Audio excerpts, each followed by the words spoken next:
often it's the filmmaker's job to put their characters in situations of danger to create tension. They have to make us wonder, how are they going to get out of this one? Are they going to have to kill? Are they going to be killed? Sometimes there's more than honor at stake, and some things a man just can't ride around. It's a matter of life or death. It's Horses on Film.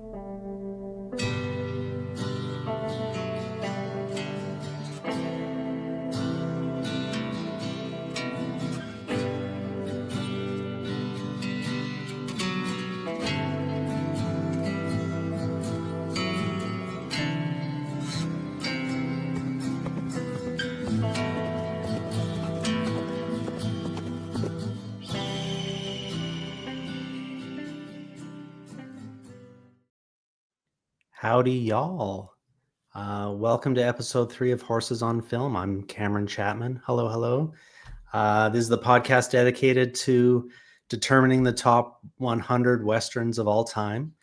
And we're using as our guide the list put out by IndieWire in 2024 of what they feel are the top 100 Westerns of all time. And we'll be taking that list, we'll reorganize it and add, subtract, and hopefully come up with a list we can all be proud of. So thank you for coming with us on our little journey through the West. To do that, I got my co-hosts with me as always, David and Scott. There they are. Hello. Welcome. Howdy. There you go. That's very country. Howdy. It's howdy, y'all, right? Howdy, y'all. You're a snake in my boot. Exactly. Thank you for joining us again for episode 3. Episode 2, we covered The Professionals. What did you guys think? I liked it. It was. I think I said it was an extremely average film.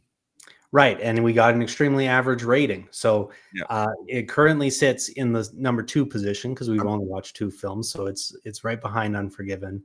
Not to live correct, but I'm pretty sure he said extremely average is what he gave Unforgiven. Yeah. Oh, was it? No. I think I gave slightly above average to Unforgiven. Yes. I gave it 3 stars. Scott's never gonna let me live that down. No. I only mentioned it like 7 times when you're up here.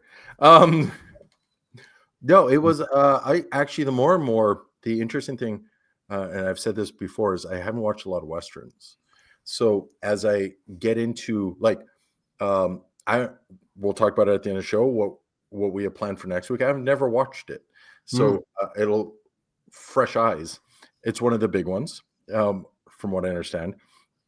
But the more and more I watch into these, plus what I've already seen some of the bigger names, the more and more I realize Unforgiven is really good.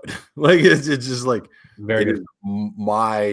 Maybe my ideal Western that it keeps hitting. This one's interesting, but I do like The Professionals more. Haven't watched this one. Oh, interesting. Yeah. It was. We'll get into it when we. Yeah. Well, right now, The Professionals is sitting at a 9 out of, it got a 9 out of 15, which is an average rating of 3. So I think that 3 to me out of 5 is a good film, and it's in there, but kind of a, it certainly didn't blow us out of the water. It was sitting at number 97 on the list, so it's not destined for the top 10. But maybe stays on the list, maybe slides off. We'll see. This one today, you talk about your ideal Western. This one today is a director, Bud Boetticher, not Boddicker, as I've been saying. That's the one error. Apparently, I've been pronouncing his name wrong my whole life. I've been saying Boddicker, and it's Boetticher. Although some people say Boddicker too, so I'm not sure where it stands. Communication's about getting the idea across, right? So as long as people understand what you're saying. It's one of those words that I've only ever read. I've never really heard people talk about them. Yeah. But anyway, his films to me are my ideal Westerns. And especially the run times. We're talking about movies that are under 80 minutes. And when I went through a little journey this week and I watched a bunch of them, almost all of them, of the Bedecker Scott Westerns, and it runs almost like a series. It's the themes are kind of the same. The settings are the same, the rocks and the exteriors, mostly exteriors over interiors in most of them. And to me, when I sit down and watch a Western, these are the ones. This is what I want to see. So there's kind of a bunch of them. The Scott Bedecker Westerns. It's sometimes referred to as the Renown cycle, being a portmanteau between Randolph and director's last name was Brown, or the producer's last name was Brown. So it's like a Renown. Yeah. So there's 7 Men from Now, The Tall T, the movie we're going to cover today, Decision at Sundown, Buchanan Rides Alone, Ride Lonesome, which is number 6 on this list. So that's a top 10 and one of my favorites. Westbound is kind of a bit of a lesser than, maybe doesn't quite qualify as a Renown, but it's still a Scott Bedecker. And Comanche Station. Interesting. And those all ran from 1956 to 1960. So that's 7 films in 4 years. Short run times. They were essentially low budget B movies. They were something that would play as part of a double screening. And different studios involved, different budgets involved, mostly written by the same guy, Burt Kennedy. There's a couple others. I think Charles Lang gets in there too, but they're very similar in theme. A lot of times they use the same dialogue. A lot of times they use the same setting. But again, for me, it just rings so Western, so natural, so economic. And as a filmmaker, screenwriter, they mean a lot to me in my process. I wonder if they were shot today, it'd be like an anthology series on Netflix or something, especially with their length. Like it's like where, like a Love, Death and Robots, where it's like this, we're just going to continue with these themes, the Old West or Cowboys or whatever it is. And each one, like a Black Mirror, where each one of these is going to touch on. It's really how it felt. They're just taking the same, the same actor playing different characters, but they're all kind of the same, and putting them in the same setting. And like a lot of these were like 12-day shooting, 18-day shooting, like that. Those are almost TV schedules. Yeah. Well, especially with these new kind of anthology series. Wasn't Hell on Wheels like 1 week episodes? They were, we would go 8 days, for an episode. Yeah. Sometimes it would be 7.5. They would, because we do 2 blocks at a time. So sometimes we would do a half day on each one. Yeah. I think I watched some behind the scenes stuff, and I think I picked out it was about 7 days an episode. So yeah. Yeah, and that runtime, because it was AMC, there was commercials. So the runtime is like between 41 and 46 minutes. Yeah. So that 2/3 rule. Yeah. Yeah, if we double that for these, I think it's probably a very similar production schedule, and maybe even roughly similar budgets. I think they were lucky to get $500,000 to shoot these in the. Yeah, but what's the $500,000 today is like? Because Blumhouse shoots on like $4 million budget. That would be roughly the same, wouldn't it?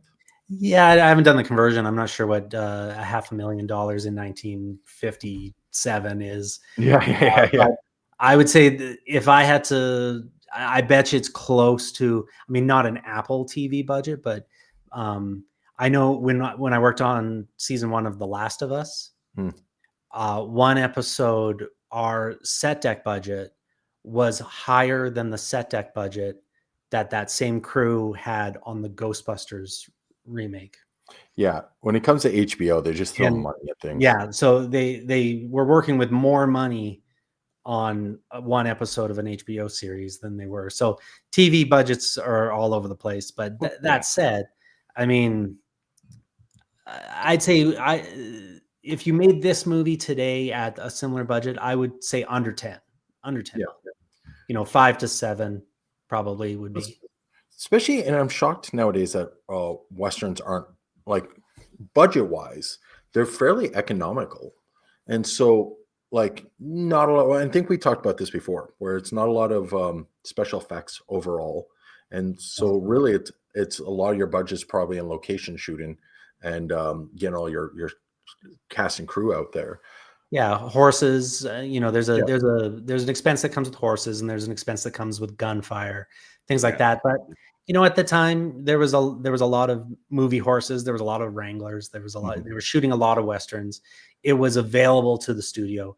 The wardrobes probably, you know, either came from a rental house or were owned by the studio. You know, so it probably.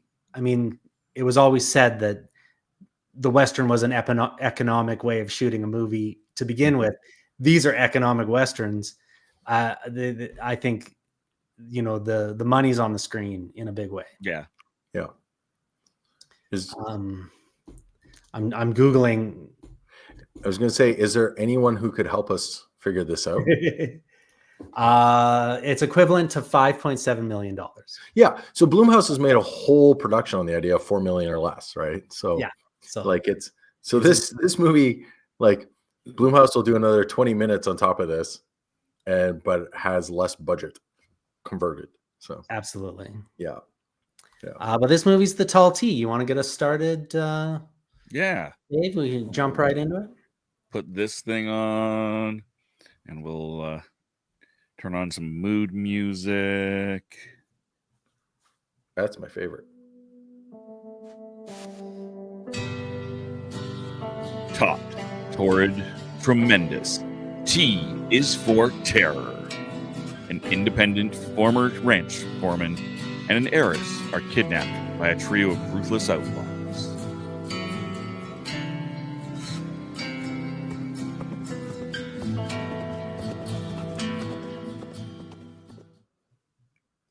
There we go. That's the synopsis as read by Dave, written by letterboxd.com. You know, it's one of those things. I think they were fighting a bit with this title, The Tall T. And I'll ask you later kind of where you think that comes from, but they were really trying to find those taut, torrid, tremendous. Like they're trying to find what does this T stand for in that title? I've been trying to figure out what the T stands for in the title. I haven't got a clue. Okay, well, it was adapted to the screen by Burt Kennedy from a short film or a short story called The Captives. Who's still no T? What's that? Still no T in that. No T in cat. Well, there's a T in Captive. That's not it.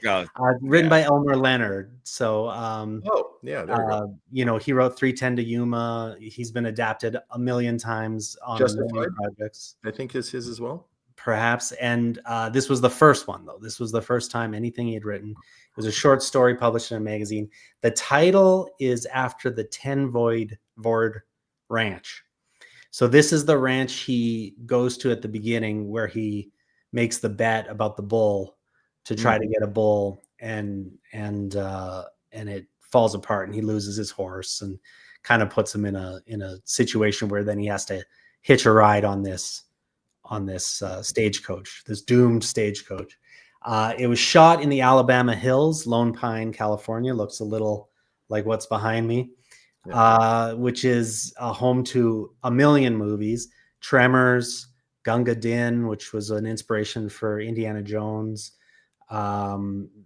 Jurassic Park, Star Trek, a million Westerns. There's a film festival in Lone Pines, the Lone Pine Film Festival, where they'll screen movies. They screen a lot of really interesting Westerns that are hard to find. And then you can actually go out on these tours where they'll take you to all these places. And a lot of these sets from the Tall T are still standing, and you can go out to the little bunkhouse they were hiding out at and stuff. Yeah, so it's a really interesting place to visit if you're ever just west of Los Angeles. It was not nominated for any awards. Of course, it was a B movie. It was nominated for AFI's list of the top 10 American Westerns. It did not make the list in the end. I thought it was interesting on that list, Cat Ballou was number 10, and Cat Ballou is the only one on that list that's missing from this list. Oh, okay. Kind of interesting that it's a according to AFI, a top 10 American Western, but doesn't qualify for the top 100 Westerns of all time. Maybe shows how international this list did get. Yeah. It's or how wide the genre like is, and when people are looking for, Absolutely. Because that AFI list was 15 years old already. I mean, it was, I think 2004 they put that out, and there's nothing on it past I think it's 71. I think is the oldest movie on there. So I mean, there's decades not recognized on that AFI list. On those AFI lists, and they do come back and update them every now and then. And I know they've added some newer stuff. But yeah, that's it's interesting when they broke it up in the genres. This one was considered, and Ride Lonesome as well. Okay, we're going to bring in a guest. We got a guest this week. I'm very excited. When I first conceived of this, Kevin, you were one of the first people I thought of. Honestly, we've had a lot of great talks about film and great talks about Westerns. Filmmaker, screenwriter, actor, Kevin Dory. Kevin, welcome. Thanks, guys. Thanks for having me. Yeah, absolutely. Now, what's your history with Westerns? You watch a lot of them, as I can see from your letterbox. I watch a lot of movies in general. I go through stages where a genre is the genre of the moment. A lot of the stuff on the top 100, I think, what am I at? I think I'm at 40 out of the 100. So quite a few of the top 100, but not as many. I know, Cam, you're probably twice that, correct? I'm close. I'm in the 70s. Yeah. So my dad was a big Western guy when I was a kid, so I've seen a lot through him, through his favorites and stuff like that, and it's a great genre. That's great. And had you seen the Tall T before? I had seen the Tall T. Criterion Channel had a renowned collection in like 2021, I think. I watched this and 7 Men from Now. That's the only two of these I've seen. But yeah. I saw it about, what's that, 4 years ago? Yeah, that's pretty. They put out a beautiful box set too. Right. I think there's 6 of them on there. They're not all on there. Yeah, I think 5. Oh, 5 of them. Yeah. And like I say, they really do kind of run like a series. They really feel good together, and with these short run times, you kind of can't beat them. Yeah, 7 Men is a lot like this, actually. Like, it has a very, very similar feel. Yeah, and this one, something that jumped out, I'll say my first takeaway is that, it's based on this short story. It really, I mean, I've said the word so many times, it's so economic, but it has that level, and this is what the intro is about, it has that level of bullfighter tension that these guys they're captives, they're stuck in this thing. What's gonna break first? Who's gonna die out of this? Who's gonna get out of this? And it just boils it down to that simple good versus bad, and that's probably why it resonates so much with me. How about you, Dave? Do you have any early takeaways? I did enjoy it. It had a level of melodramatic overacting that you can only really get away with in Westerns. Right. And especially in this era of Westerns. Yeah. I think another one on those lists, I think 7 Men from Now is quite melodramatic. And there's the ones that take it a little bit more interior. I find they get really a little almost corny, but again, it's the 50s. It's a Western. Yeah, it's a B movie. It's a 50s Western. You can get away with that. Yeah, and I'm a little corny. Yeah, no, exactly. Yeah. I have no problem with it. It's part of the genre. It's part of what makes this genre so special. I think. I don't know that, and I think it's one of the reasons why. Just to go back, because we're going to keep going on it. Why I like this better than I liked Unforgiven. I was going to ask Kevin. The most important question was what he thought of Unforgiven, but I was like, we won't derail it this early. And then Scott, you haven't even got your first point in yet, and you've already brought up Unforgiven, so that's great. What? How about you, Scott? Had you seen it before? I'd never seen it before. I watched it yesterday, actually. It was yesterday, right? Or Saturday? Can't remember. Saturday? Okay. And so if we had filmed this right after, like we stopped, filmed, I would have had not a lot of nice to say. I'm not going to lie. But because I just felt weirdly disjointed. And then I stopped and thought about it. I'm like, so why do you have to lose this horse? Well, so he was walking and then the stage goes, okay. But then why did he do the bull? Oh, because we aren't. And like, it's weird that like, it all feels like separate scenes, but it makes sense. Like when you stop and like, oh, this is because of this. So we can get to this. Then we can get to here. Why did we have this scene where the coach hand was like, I don't like that guy, and she's this person, and we're talking about Stagecoach and the train coming through. Well, that gets re-talked about later. Well, you got the wrong Stagecoach because we have we already set up that this guy is only marrying for the money, pretty much, even though it sounds like he has some of his own. They're just trying two families arranged kind of thing. And I'm like, well, we set up that he has no character so that when he does what he does in the film, spot on. We foreshadowed that this is how this was going to go. It was funny because I asked because Dave watched before I did, and he was like, it's a bloodbath. It was I think like it gets really, I was like, it could have been a bloodbath. It could have because of the 1950s. My camera occasionally will zoom in like that. That's how Westerns work. It could have been a bloodbath. It could have been a bloodbath. Zoom. One more zoom. 1950s didn't let it be a bloodbath. I think it would be better if you had more zoom, Dave.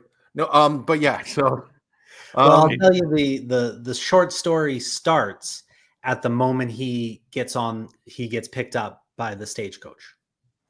So does he explain how he got there? Yeah, so it starts with him on the side of the road with his saddle, waiting, and then he flags down the stagecoach. They explain, oh, we're not the regular stagecoach. This is a private one. They kind of explain all that. And Rintoon, who I thought sounded like somewhere, he was like Arlo Guthrie meets Boomhauer from King of the Hill. Like he kind of had this great way of speaking. He explains to him that, well, I made the mistake of going up to Tenvoord Ranch to try to. So again, I'm from Alberta. I mispronounce everything. I went up to the ranch to try to get a new bull so that I could build my ranch up. And yet again, I got caught in a bet and I lost my horse. And Rintoon's like, why do you let that happen to you all the time? So there's a little bit of a backstory, I guess, that he was the ramrod, he was the foreman at that ranch, and he keeps kind of getting himself in these unlucky pickles. So it's a little bit of his character. I think the first bit works well because it kind of helps establish who everyone is as we go forward. Like it shows that Brennan is a good guy. He's got a good heart. He's going to get candy for the kid. With the candy, yeah. Like he's a caring, I hate to say sensitive, but he's a nice guy. And then we also see that Willard is a shit. Oh, can I say shit? Sure. It shows that Willard's a terrible guy. So it kind of sets things in motion so we know where everyone is in the universe of the characters. Absolutely. And I really like that first act. And I love that they built it out. And, you met the kid, you met the station master. Because in the book, when he gets there and he says, where's the kid? Where's the station master? It's, oh, they're in the well. Yeah. But meeting them first, it's so much more impactful that, oh my God, these bad guys just killed these people, Kind of reminded me of From Dusk Till Dawn. It felt like I was watching one movie and not realizing it was actually setting up for the actual movie. And the two takeaways I had when I first watched is, one, the long horizon shot with him coming in the credits. We just don't do that anymore. It's all CG credits. We just don't. And like the filmed in Technicolor, I was like, oh, I like that. I actually legitimately find that kind of. And two, when the boy, and this is just the boy goes, "Hey, there's a guy coming, Pa. There's a guy coming." And the guy shows up and goes, "The boy's name is Jeff," and I've never. I somehow that does not feel Western to me at all. Between that and my name is Jeff, I couldn't like. It sounds bad, but I'm kind of happy he was kind of shuffled off pretty early on, because if like they're like, "Okay, we're gonna go get the ransom money, Jeff, you stay here," I would have just lost it. Like it just like it doesn't feel like Pat. It doesn't feel like Patrick. Doesn't feel like a country name to me. You're happy that a kid is in the well because his name is Jeff. He deserves to die by this, but it did prevent me from like, because it would have been a serious scene where like, we're going to kill everyone. What do you think, Jeff? And I would have been on the floor laughing. Well, it's amazing that it did happen off camera. And if I had a economy of setup criticism of this, which I don't really, but after they do they kill Rintoon, they decide they work out this new deal of like, oh, we're gonna rob her old man because he's got all this money. It's a ransom thing. Once they kind of work that out, they leave that station and they go off to their little hideout close into the mountains, and they make that kind of their. I thought, if I don't know if this makes the movie better, but if they had stayed at that station, it might have put a ticking clock on it that we have till 5 when that other stage comes through. So we have to get this deal done before that stage comes through. That's a Hitchcock film. That's a different genre. And it's also maybe geographically not possible because they ended up having to spend the night, and I liked that the husband had to go back and all that stuff where Frank is like, "Yeah, go, sure. I can go now, sure." I like because they come back to that when Frank is leaving. Yeah, I kind of wish he just left. I don't like the turnaround. The turnaround bothered me. Well, you knew he wasn't going to shoot him in the back. Well, and that's because he's a good guy. Yeah. The other thing I didn't realize until you mentioned it in the intro was, except for the cave, like the mining cave, there's no interiors. We see them go into things, and then it cuts to another shot. We see them come out of things. Cuts to another shot. There's literally, and I didn't realize it, outside of that cave where they hold the mining shaft. The mining shaft, yeah. Yeah. And it's interesting. Like, it's all day shoots, right?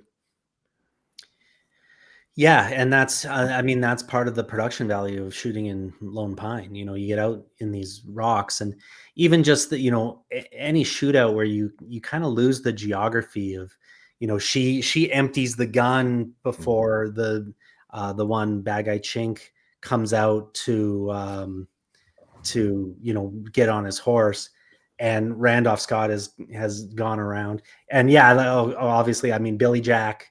And his character's name was Chink, played by Henry Silva, and I don't, it sounds like a racial slur, but I think he was intended to be Spanish or Mexican. Henry Silva's apparently Sicilian, Spanish, yeah, and went on to play Influence in the Dick Tracy movie, 1990. Oh, neat. Which is kind of hard to imagine. Do we Dave and I just talked about that too, actually. Like the Dick Tracy movie. Oh, yeah, we literally talked about that over the weekend.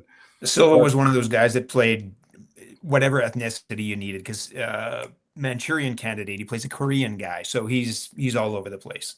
Yeah, he's sort of racially non-specific, and that kind of, like, when you think of the genre of film, and I think we bring this up on every one, but like, it's of its time when it comes to that kind of stuff, right? And he's a very scary character, like he the way Silva plays it with a little bit more gravitas than maybe Billy Jack. Oh, and the guns are always at the side. Like, he's so confident that he's like, I don't need to aim for you. I know I got this. He's thirsty to kill. Yeah. I say he's darker and has more gravitas than Frank, even the main bad guy, because I liked Frank. He was a nice guy. I cheered for Frank. I wanted, like Scott, I wanted him to ride off and not be overcome by the greed and turn around. They But got in me. Frank's playing both sides all the time, though. Oh, Frank is 100%. always doing what Frank needs to do, right? Like that's the whole thing. He's the prototypical everyone's good and got good and evil in them because he's just trying to do what keeps him alive, right? So he's playing both sides. Very Mhm. much. And like there's the right off be like, you know what, I got bested today, that'll always be tomorrow. But no, he's like, no, 50,000, which based on the conversion we just did is actually a lot of money to today's. Mhm. And he's like, nope, that's my breaking point. I want that money. And then he loses his life over it. Spoilers. But I do think that they, in these movies, they always kind of feel like they've earned it. Like they kind of They feel get like what's coming to them. Yeah, it's owed to them. And if Yeah. they're going to take a bullet for it, it was worth it because they kind of, but it's interesting when he does turn around and come back, Randolph Scott kind of, Brennan kind of thinks that he has ridden off. He's not still kind of on guard. If I was him in that position, I'd maybe give it a few minutes. Yeah, to they're make sure packing this up and guy- getting ready to go. Yeah, he's packing up. He's kind of, and he's caught off guard, and he gives Frank 3 shots. Like as Frank's riding up, he fires 3 times before Scott hits him with the scatter gun. So Frank had his chance. He made his choice. I think he gets cut down. I'm wondering if that's part of a Western, which is the good guys win. Certainly in this era. Win. Yeah, Like, in this era. that might be why I like Unforgiven so much, because the good guy isn't really a good guy that he's trying to be, and I think I appreciate that a lot more. And I think when we talked about it in the last one, I'm pretty sure I did, or it was the after chat, which was like Hell or High Water. It's the system, not specifically like a Frank, but the system, and we're in the system, but the system is screwing me. Like it's not right. Mhm. And that I find that a lot more appealing, and might be why I really didn't dig into the Western genre as much till now. I even think there's maybe a little bit of that in this because this guy is a millionaire, or he's got upwards to $500,000 is what they say. And right away he's like, that's too much money for That's one too much man. money. I don't know what to do with that much money. Imagine if Randolph Scott met Elon Musk, Yeah. what would they think of this? Elon Musk is no longer the richest man in the world as of right now. So Fine by me. Fine. But the person who replaced him ain't better. So what do we think about Maureen O'Sullivan in this? Maureen O'Sullivan plays Kevin. They really go out of their way to talk about how plain looking she is. Yeah. And what a role to take on. What would you think, Kevin, if they cast you as a real plain looking man? Well, that would be suitable, but more, because she was in a lot of these movies, it's not a femme fatale, I guess, because it's not film noir, but that role would be played by someone in their 20s. She was 46, I think I read. Yeah. So it feeds into her self-loathing, might be a little too much, but to her self-image, because she's married this guy who she knows doesn't love her. She knows it's someone it's just a relationship that's going to be able to provide for her what she needs. So while it feels kind of mean to talk about her like that, that does feed into the way she seems to feel about herself. And after the husband's killed, even Brennan points it out.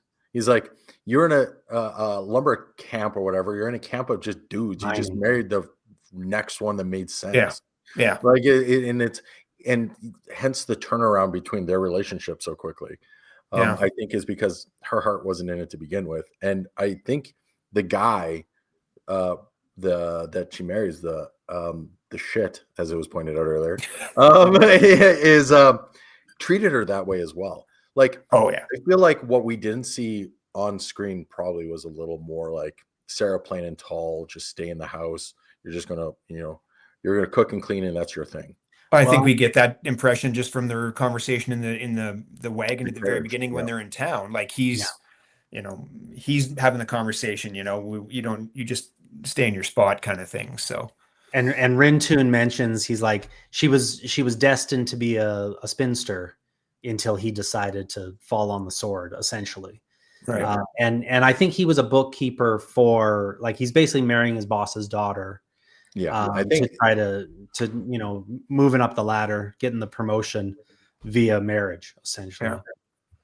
And then so he made some choices where he was very quick to abandon her for his own safety, and they cut him down as he's trying to not escape but get away. There's a quick conversation where she's very upset in that moment, and Randolph Scott kind of points out, oh, she doesn't know what he did. They don't know that this guy basically sold her off and was not interested.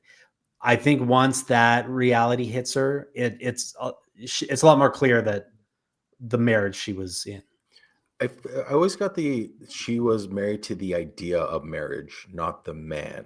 Mm-hmm. Like this is like, like as a young girl, she wrote like, my wedding would be awesome and we'll have a house and 2.3 kids. And that's what she was mad about losing, because it was how quickly she turns on this. The minute he goes, yeah, he was kind of shit. There's that word again. The minute she goes, yeah, you're kind of right, actually. And now that I've seen what a real man can be, 100%. Like that. There's often a scene in these Bedecker films where they're out in the wilderness. They've got probably one woman with them, whether they're taking her back to her husband or saving her from bad guys or are currently captive. There's often a scene where a couple of the bad guys that have been out on the range a long time just share a quiet moment about how lonely they are and how it's great being around a woman again finally. And there's even that scene in this where they're talking about, oh, when we go to this town, there's more women than men. And Billy Jack can't even imagine this world where there's women around. And even the little kid at the beginning, he's like, what's that town like? And the dad's like, there's people there. Lots of people. I think this, and Ride Lonesome especially, that theme of the lonely cowboy life. And Frank and Brennan have a really nice conversation about how it's not good to be alone, and he's like, you have a wife out there at your ranch? No, well, and Frank knows about that loneliness. They all kind of have a moment where they talk about that loneliness. Well, it's not even just loneliness. I think there's something to be said about having like the other, as in like a woman or like just as different touch. In these films, it always feels like women are standing for like the men are wild and we're gunslingers and we just cut them down, and the women are more caring and we bring them back to their humanity kind of idea. And whether I agree with that or not, totally different conversation. But that's what I felt when they were getting at it. It was like, no, you've gone too wild. You've been 40 days in the out without knowing like a gentle touch kind of thing, right? Mm-hmm. So to bring you back to humanity. Yeah, I'm not sure that's the case with all of them, though. I think Chink sees things a little bit differently, whether that's a front or not. He's approaching, when he's telling the story to Billy Jack is thinking one thing about how I think he's thinking what you're thinking, how nice it would be to be around this other type of person. I'm not sure Chink is that kind of guy. And I think that's part of the genre, when they're not even like the bad guys who are Caucasian are always have like, they're more like Frank, in my opinion, where you can reason with them for the most part. When it's not, like in my head, the bad guy of this film might actually be the husband. So like less, very much so. I mean, look how much Dave has a man crush on Frank here, and when it comes to, Frank he was up there over really, he was spelling Frank and put it hearts instead of A's in his diary. I thought you knew it. The idea that Frank really liked Brennan, like he really did.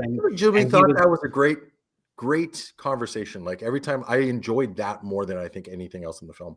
Yeah, I think that's the best scene in the whole movie is the discussion they have. And I think I don't know if he likes Frank, but he likes what Frank likes what Brennan has. Like he wishes there was a point where his life would have gone this way instead of this way, and he might have been the guy that's got the bit of land beside the Sassabee and stuff like that. Like it would be much, maybe not easier lifestyle, but much less stressful I honestly life. think that's what the money's for. He's after the conversation, he's already, that money is for that life, and without that money, I don't have that life. And I think that's one of the reasons why he turns around.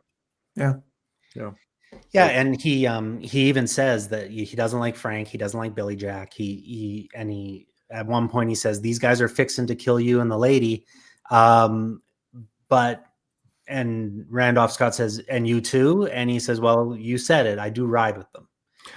This is the life I've chosen. I saved you from the well, is what he says. Yeah. He saved them. Yeah, absolutely. Yeah, there's a line, you'd be in the well back there if it wasn't for me, kind of thing. Yeah. There's a line that Chink says where he says, what do you mean by that remark you just passed? And I always loved that line. It just kind of, what do you mean by that remark you just passed? And going back and watching all these old Westerns, The Gunfighter, 1950, the one of the movies that really influenced Unforgiven.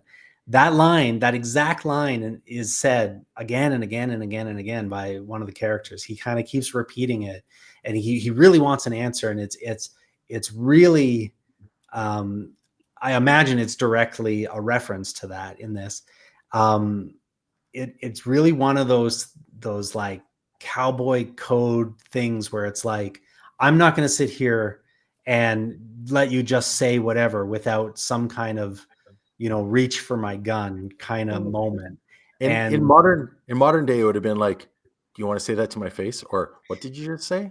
Like, Joe Pesci, go ahead, make my day.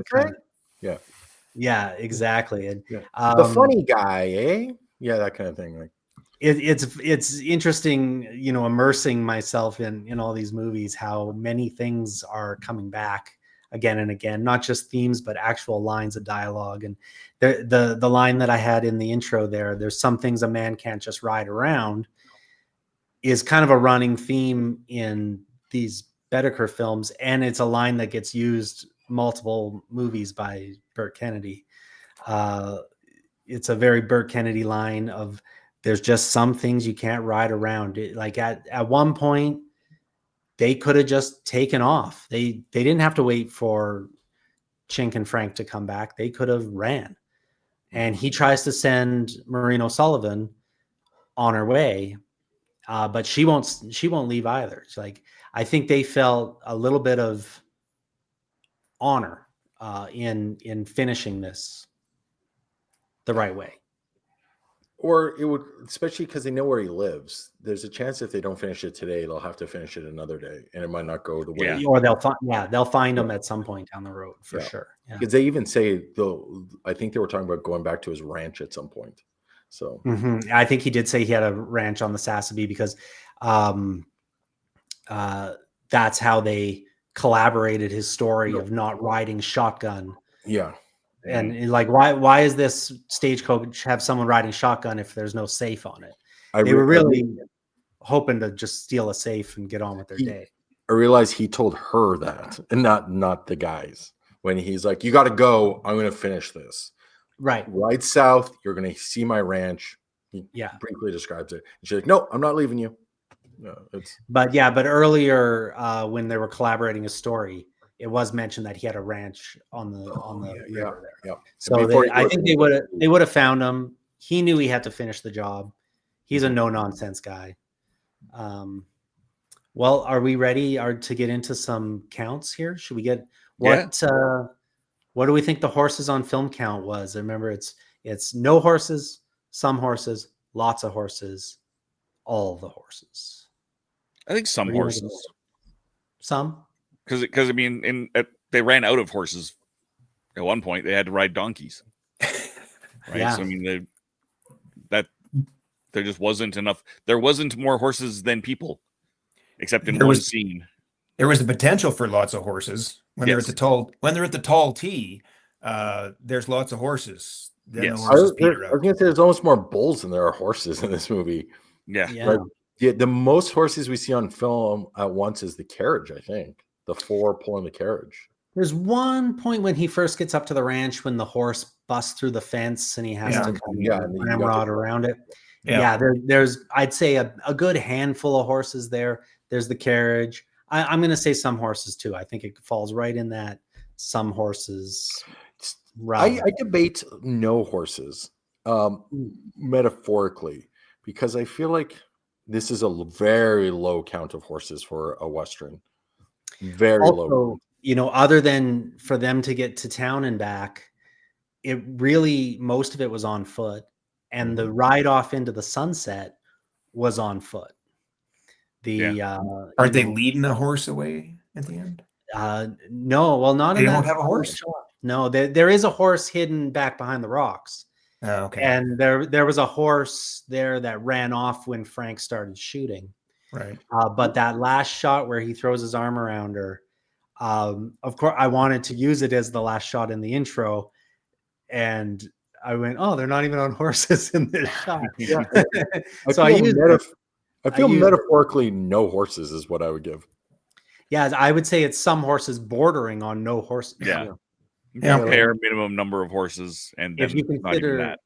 if you consider the carriage was mules too, if we're not counting, and I guess his ranch, that's part of the problem with his ranch is that it's all goats, and there's I like that they make fun of him for that. For me, I was like, goats are terrifying. Like, give him 2 medals, like not one. Like, goats eat everything, they get out of everything. He's the real hero here. Like, and you could also say that one of the bad guys is Mr. Tenvord, who ropes him into that bad bet to try to steal. Again, in the book, the story he tells is that it was a horse race. He went up there to get yearlings and maybe a seed bull.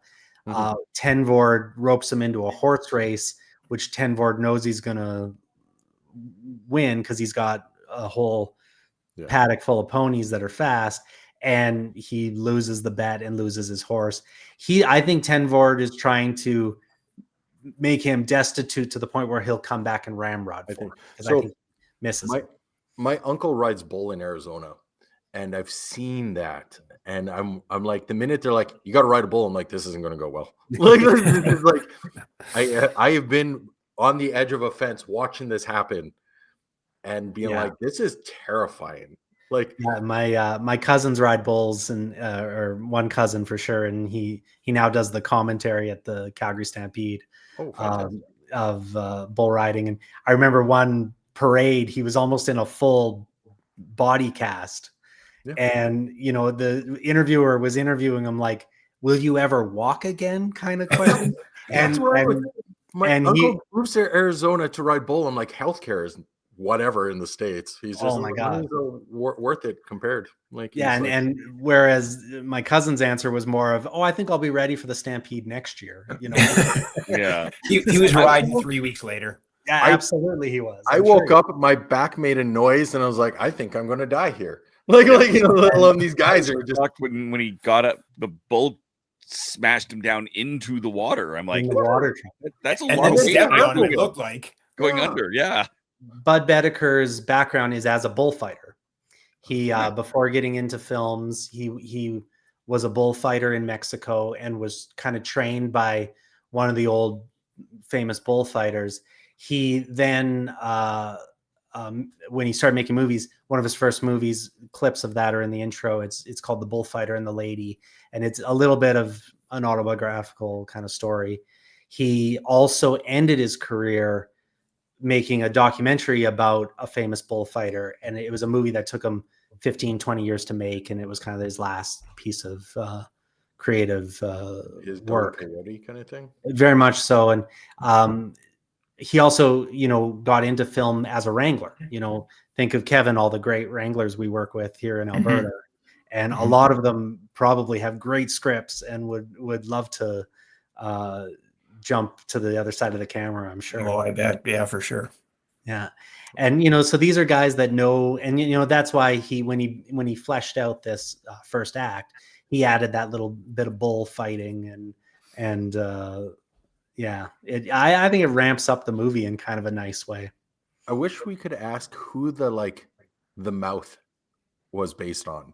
He's like, I feel like there's the new Ramrod being he's just all mouth the whole time, and I'm like, it's so much so. I'm like, that is someone in this man's life. That is someone he wrote that character in. Yeah. To have him go through this. Also, it's interesting. It's an uncredited role. Oh yeah. In the story, his name is Rance. So IMDb has put in the actor with the character name of Rance, but it's listed as uncredited. So of course, back then the rules on credits were a little different. They only really had to put the main players.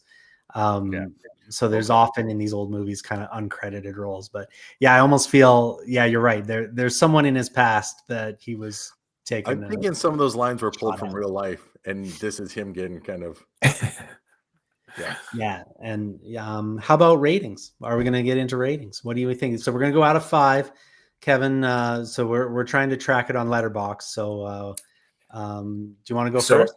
I know on my Letterboxd I gave it a 3 out of 5, but I'm kind of stingy on Letterboxd. Like, I've never noticed. Ask me all the time, what you got? No 5s? What's a 5? So, In the Mood for Love, I think, is the only movie you've ever given a 5. There are a handful. That is one of them.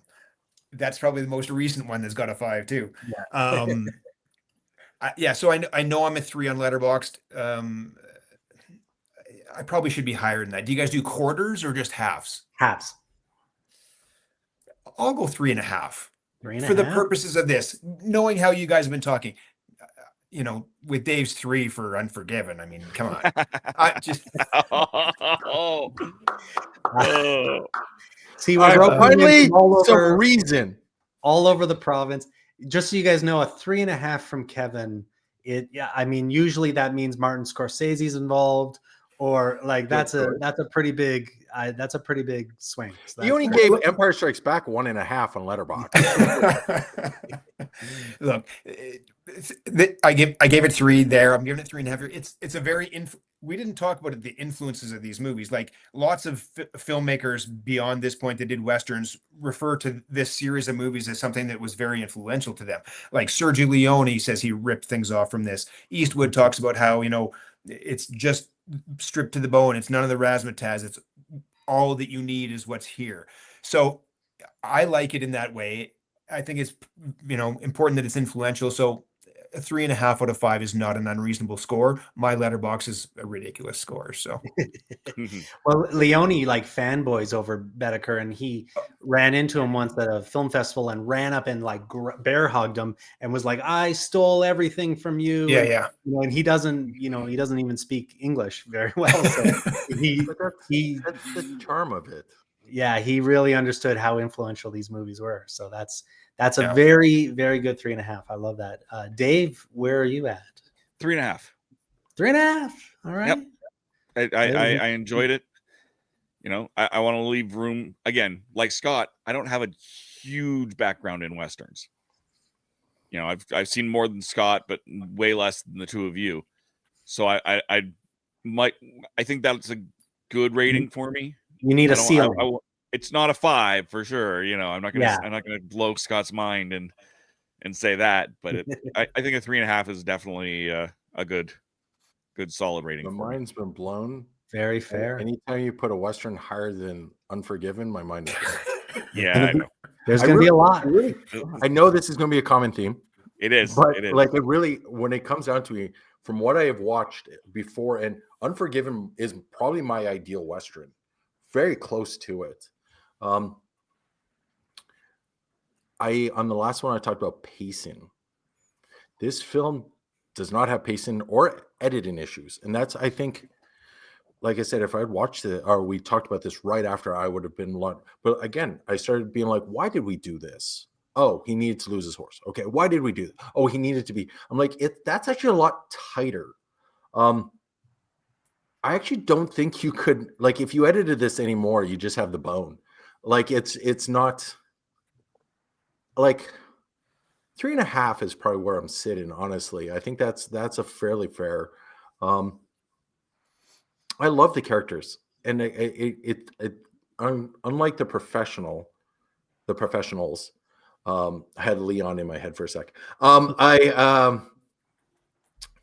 where the bad guy in that ended up just actually being sympathetic and like we whatever. And here, no, he's still the bad guy. It's so one of my favorite bad guy turns of all time is John Doe from Seven. Is when he's explaining why he did what he did. I go, I understand. I might have made a different choice, probably would, but I get where you get here. Thanos snapping his fingers. I'm like, why couldn't you just doubled up the resources? I know eventually. I get where he's going, but here I get Frank's side. I understand where he's coming from here, and so, but he was still the bad guy, right? So 3.5, I think, is pretty close. But I liked it a lot more than I thought it was going to when I first turned it on.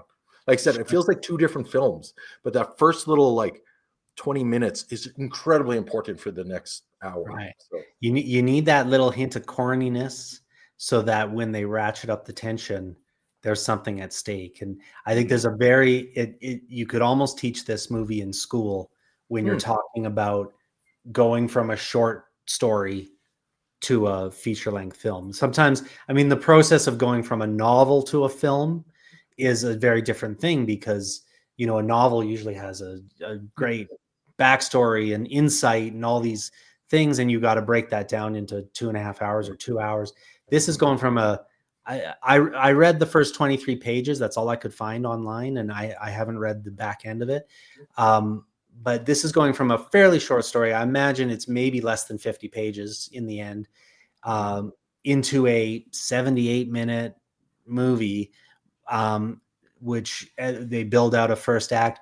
It feels like everything from the story is in there and represented. I really think you could, like I say, it's a teachable, influential movie. I said right in the intro, it's my ideal style, my ideal length, my ideal setting. I'm at 4 stars for this, and you know, this Ride Lonesome, we got 3.5s. I'm going 4 just because it's so near and dear to me. You know, Randolph Scott's my guy when it comes to westerns, and Bedecker. Now he's that got I'm pronouncing his name square properly. jaw that made me feel like that's like. You know, it's interesting. He was the quote unquote model for the original Oakland Raiders logo. Oh, neat. The 1960 iteration of the Oakland Raiders NFL logo was Randolph Scott with an eye patch. It's funny because I thought you were going to say Marlboro Man. I was like, I could see that too. Yeah, I mean, that's the other thing too. I mean, this there's something, you know, the tall T, it was kind of a known thing that Randolph Scott was tall. He was 6'2", which by today's standards is not that tall. I'm 6'2". But by Western standards, he was considered. He played a lot of tall roles. There's that scene where he comes out of the mine shaft and he whacks his head.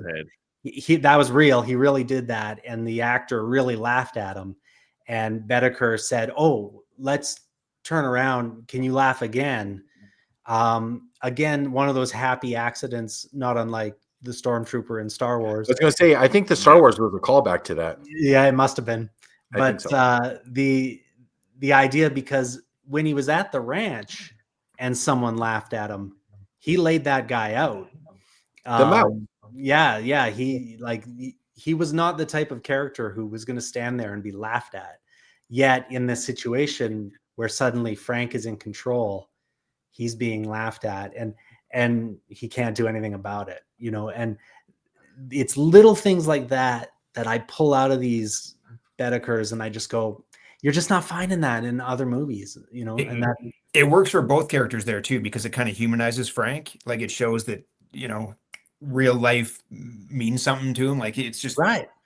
Shit happens. Right. He's not cleaning his gun and getting ready to kill him. He's not twisting mustaches. He really is just a guy who, this is his job. This is what he's doing. Yeah. You know, it was having him get the coffee, and then it became kind of this callback where he would leave the mine shaft, get coffee, go back. And then it actually becomes a plot point when he's trying to lure the two into the, when he's like, you used it in the intro there, when he's leaning back, being like, you know. Yeah, to me that was the Matador moment, you know, when I was trying to juxtapose it with the bullfighter. That's the moment where he's flapping the red curtain and laying out, and just kind of that pompy moment of tension. Oh, and he gives her such a small amount, like, just trust me on this, but I need you to, you know, kind of play it up a little. And she got the stage notes. She was perfect and just did it. And She it could have, actually worked really yeah, well. she definitely could have put herself in a lot of danger there if she didn't trust Brennan. Yeah. I hear a cat. Oh yeah, It's the wolves howling at the moon here. Okay, so the kind of the last segment before we get into what we're doing next week is off the list. Are there any films off the list kind of around this, surrounding this, that you guys would like to see added? Because they have such a broad definition of what a Western is, there are some things on the list I'm like, I really wouldn't have thought of that as a Western. So maybe I'm thinking a little outside the box and it's a more modern story than most of the stuff on here. But David Lowery, Ain't Them Body Saints, to me, is a Western, and one of my favorite movies from that year. Like, it's such a it's beautifully shot. Bradford Young's the DP. He does a fantastic job with it, and it's really good. I don't know if it's not well known enough, obviously, to be on this list. But if I was making the top 100, that would probably be on my top 100. On the letterbox that we're creating for this, we're going to keep a running total of all these movies, and I'm 100% putting that on. That's a movie I watched for the first time this year, and it blew me away. It blew me away. I loved it. Are you a Lowery fan in general? Not necessarily, and I had it on my watch list since I joined Letterboxd almost. Like, it's been there the whole time, and I finally got around to it, and I really enjoyed it. It's so beautiful. good. I might have given it a 4. Oh my goodness. I smiled because I was like, oh, someone else here to dig in and like take the reins for me. I think Kevin actually made a really good point. And I think that's fundamentally why I decided to do this was the idea of what is a Western.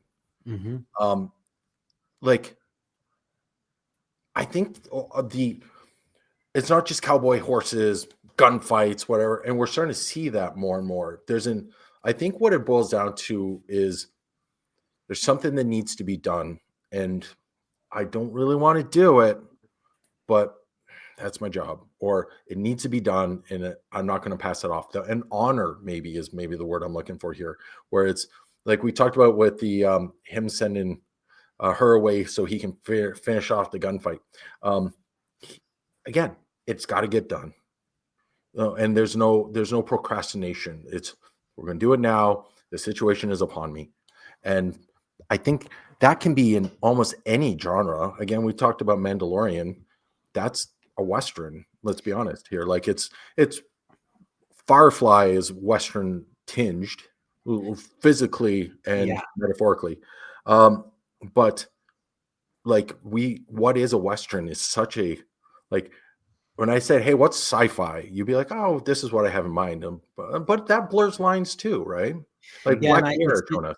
It's one of the things I really respect about this list, even though, you know, we're here to agree with it, disagree with it, is that it really does pull in a lot of things that you wouldn't expect to see as a Western. There's lots of different nations represented. There's different directors represented.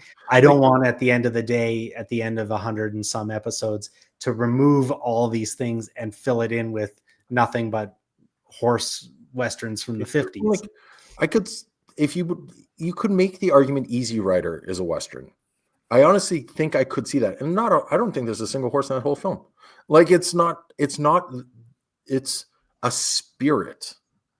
And I think that's where we're at. So yeah, Kevin, suggest a way. I think there's a lot more that can be. This list is a really odd list, and I think the comparison to the AFI as we chatted there, I think shows that pinning down what a Western is so hard. Like, it's not a film noir. Like, Blade Runner is film noir, but yet it's a galaxy far, far away kind of idea, right? It isn't. And is Blade Runner a Western? I mean, it was partially I think- written by the guy that wrote Unforgiven. We talked about that on Unforgiven, I think. Yeah. And like, I could see that. Is film noir just modern Western? Really, it's a guy being thrusted into something. He's like, nope, I got to see this through. And there's noir Westerns, you know, Anthony Mann, and we're going to get to some of those too coming up. Like, genre is a weird thing, and we're never going to 100% define it. There's always going to be things that you know, subvent it. But yeah, I think that's a very good suggestion. Ain't Them Body Saints is a beautiful movie. I would go deeper in more Bedekers. I'd say Seven Men from Now. I'd say Decision at Sundown.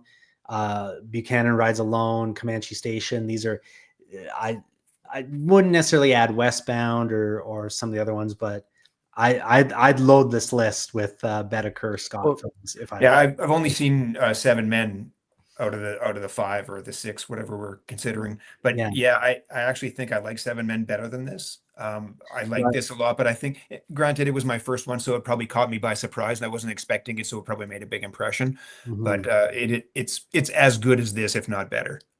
It's the first one of these that I saw too, and I watched it, and then I watched Ride Lonesome, and you know, that kind of changed my whole Western journey. Yeah, I kind of agree. I think some of that renowned cycle would be, if we're replacing one for one, I think it would definitely be something off of that. Mm-hmm. And just as a straight one for one replacement. I wouldn't like to see this one leave the list, but yeah, you're right. If we said, okay, you can only have one, or you can only have two, there's definitely ones. They're very replaceable with each other. They're very interchangeable, and like I say, they really play out like episodes of an anthology series. It's we can't recommend them enough. It'll be interesting to see where Ride Lonesome lands in comparison to this once we get to that. Right, this one's at 25. Ride Lonesome is top 10. It's at number 6. Very well respected, and it gets a little bit darker. Mm-hmm. You know, there's a few kind of thematic differences, but still very much in the vein of this economic, you know, lonesome cowboy kind of tale. Mm-hmm. I did like the fact that it was small. That's another. I said that about Unforgiven as well. I think very few characters per se. Even like the professionals, you had all, like, at one point you had the whole gangs, and there's a big shootout, and you have all that. Right. This is a small film. Hitchcock is what it's reminded me of, honestly. More than once. Again, if you put the timer on with the Stagecoach, that's, you know, it's name the Hitchcock films, so many of them. At that point where it's just, you know, here's your deadline, you know, this is what we're trying to do, this is how long you got to do it, right? And I honestly don't know if that would have made it a better film, but yeah, I mean, it's debatable. I wouldn't want to do anything to make these movies bigger. I think what makes them special is that they are small in a way. In this special edition, which they're releasing next week, Frank fires first. Yeah, he did. He fired 3 times. Well, next week or 2 weeks from now, we're going to go every 2 weeks. I keep forgetting on this. We're going up to number 12 on the list, a movie that would be considered a little bit bigger, but still kind of contained all in one town. 1959's Rio Bravo, directed by Howard Hawks, starring John Wayne, Dean Martin, Ricky Nelson, and Angie Dickinson. It's 141 minutes.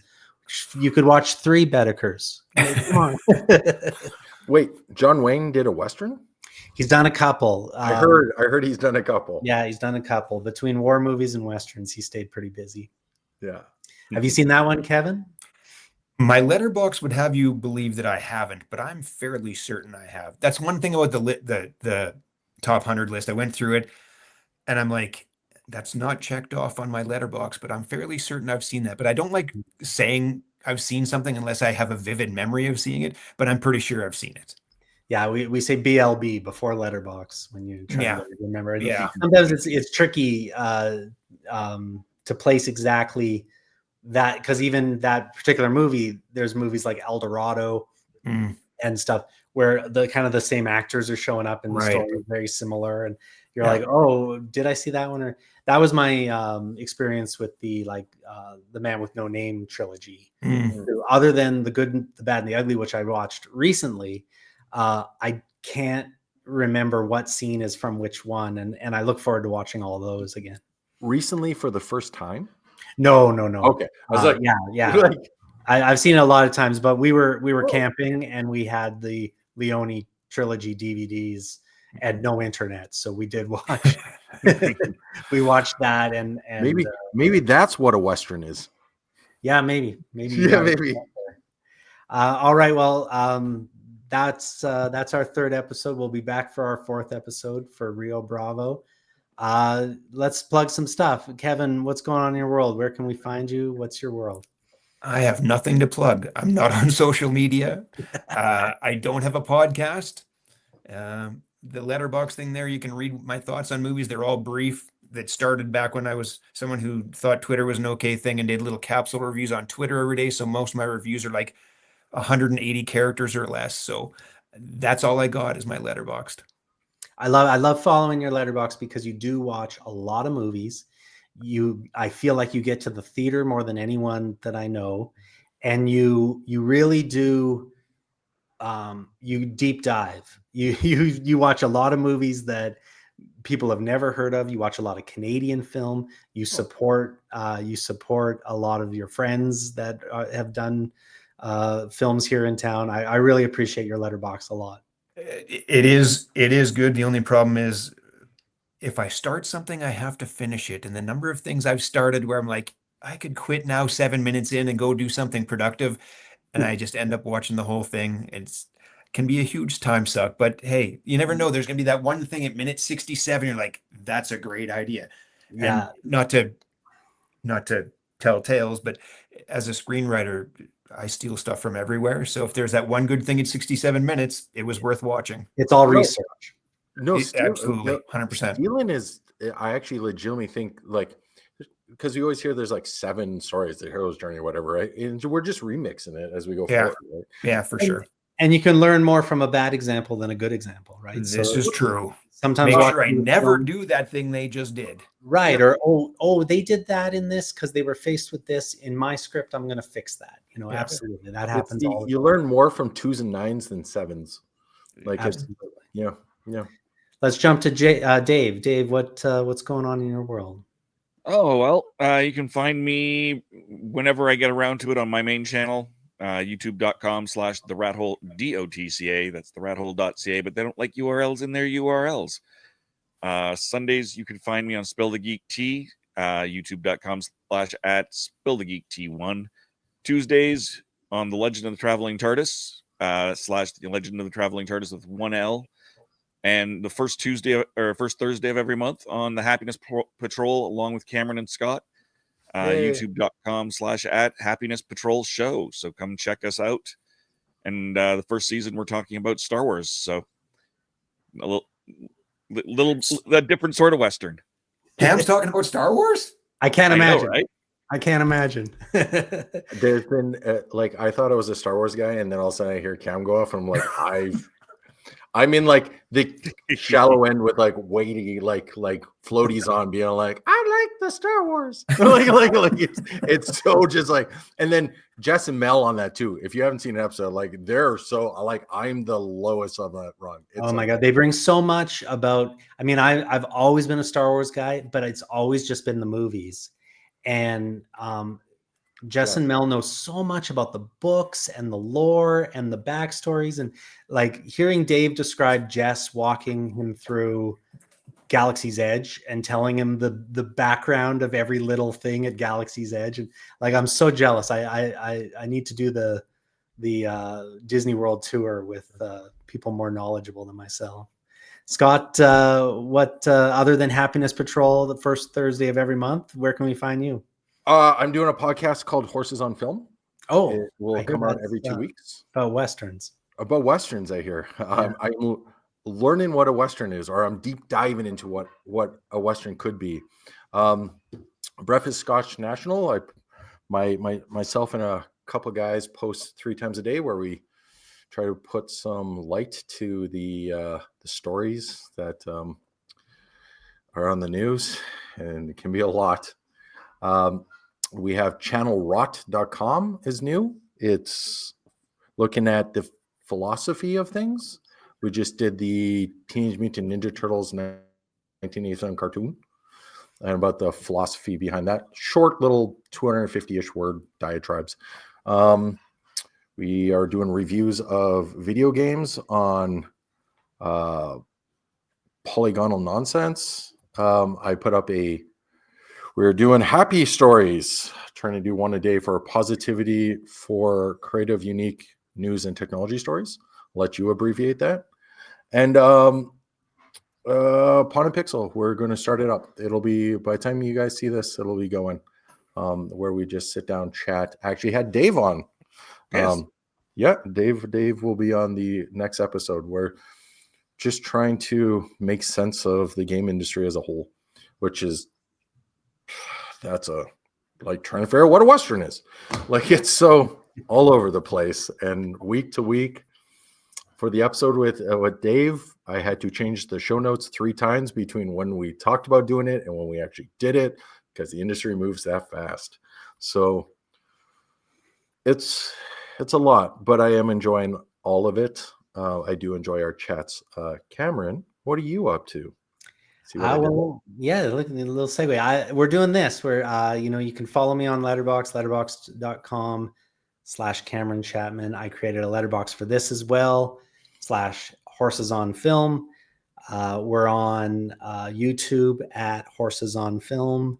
And if you have any questions, comments, concerns, you want to make fun of me in any way, shape, or form, tell us what your favorite Western is. Email us at horsesonfilm@gmail.com. Guys, this means so much to me that we got another one of these in the can. We'll keep rolling them out.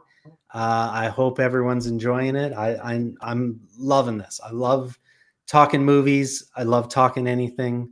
Luckily I was able to talk at a panel down at the Calgary Film Festival this past weekend at time of recording, and we got into a discussion about the ethics of AI in filmmaking, and so much participation from the audience. Great panel of people from post-production and producers.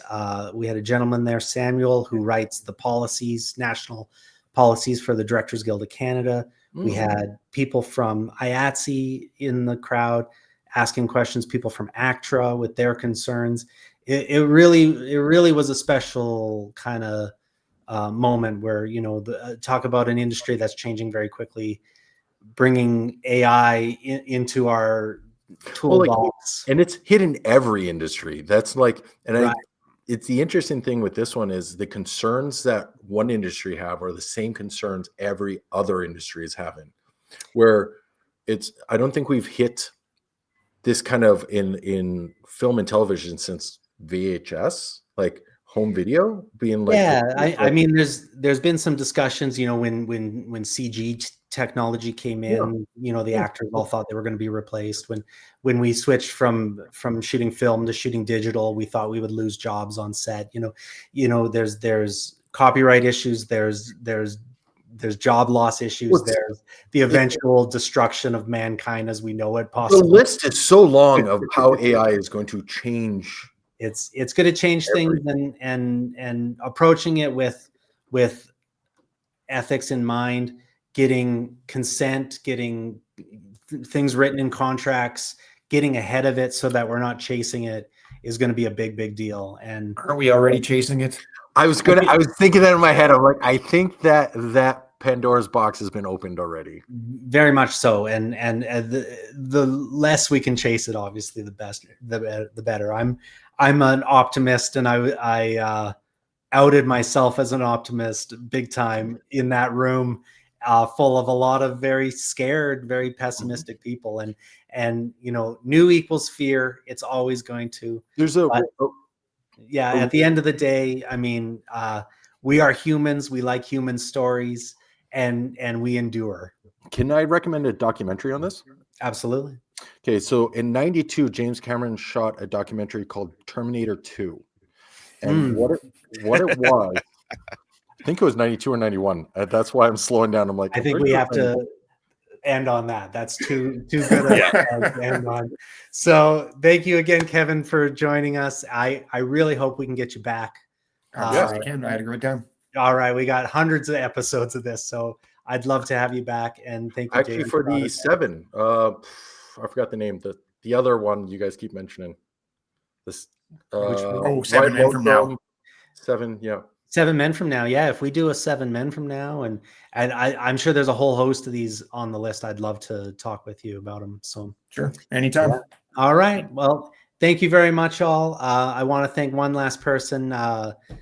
Brett Alec Bailey composed our theme song. It's beautiful, and it's a great way to end every episode. So take her away, Dave. Thank you very much, all. It's going to be a nice day.